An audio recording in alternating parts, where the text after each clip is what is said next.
When a Christian dies, can we pray for the resurrection at their funeral? When it comes to this, I've heard few people quoting John 14:12. In fact, I preached on this passage in our church, John 14:12, a powerful promise, by the way. Let's look at what it says, John chapter 14 and verse 12. This is just before the Lord was crucified, and he was giving a farewell discourse to his disciples. And he says, "Truly, truly, I say to you, whoever believes in me will also do the works that I do, and greater works than these will he do, because I'm going to the Father." So I've heard several prosperity preachers saying that, Jesus has promised that we will do greater works than the Lord himself. That includes raising people from the dead and so on. Now it's interesting, as I mentioned, I was meditating on this, and the Greek word for works is ergo. And John also talks about signs. There are 7 signs in John's gospel, which are miraculous healings and so on. But when you look at the Greek term for works, it is ergo, and it is much broader than signs. When you talk about works, it includes several things. It includes Jesus' miracles. It also includes his other actions. It includes his teaching. In fact, when we talk about Jesus' works, it includes his entire ministry.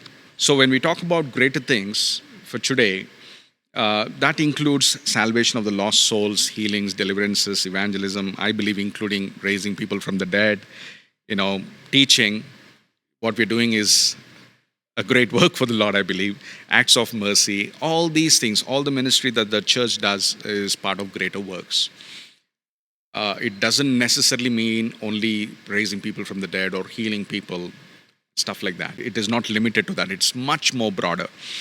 And also, this is not a promise given to a single individual. This is given to a group of disciples.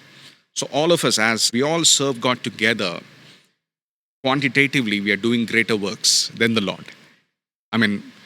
Can we imagine a greater work than what the Lord has done? I never walked on water. I don't know anybody who walked on water, for instance. So what Jesus is saying is, quantitatively, we will do greater works. So with that understanding, I believe that when it comes to, say, something like raising people from the dead, yes, Jesus did promise. And I did hear some testimonies of people being raised from the dead. I think it's totally possible. We cannot limit God. We cannot box God. All things are possible with God. But the thing is, can we pray for a person's resurrection when a Christian dies? I think not necessarily always. It need not be normative.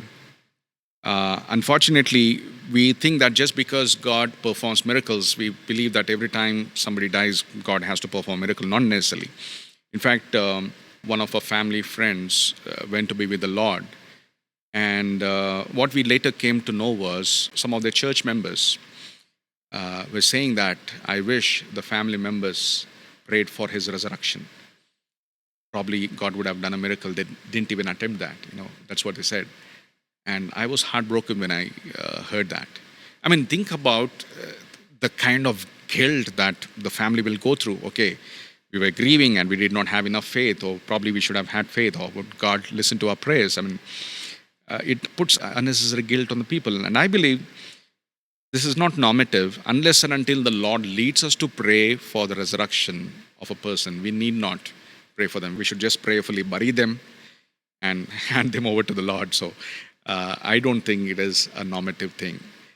Only if the Lord gives a clear leading, I think we need to pray. Otherwise, just leave it. We need not wrestle against these things.